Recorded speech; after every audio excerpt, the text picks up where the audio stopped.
இன்று நேற்று அல்ல, பரம்பரையாக திராவிடம் தான் எங்களுடைய உயிர் மூச்சு. கருப்பு சிவப்பு தான் எங்களது இயக்கம்.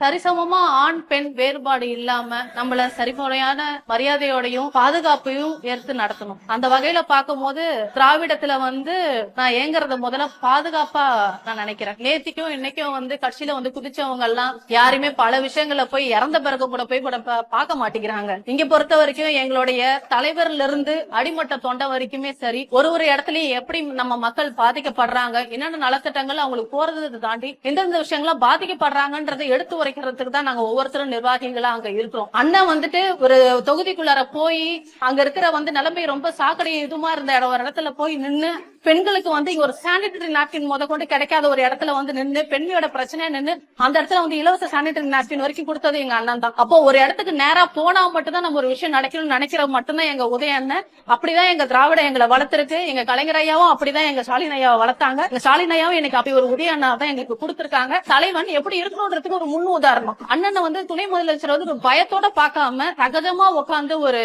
சமூக நீதி இது மூலமா அண்ணன் கொள்கை மூலமா பரப்புறான்னு நான் சொல்லுவேன். வெல்வோம் 200, படைப்போம் வரலாறு.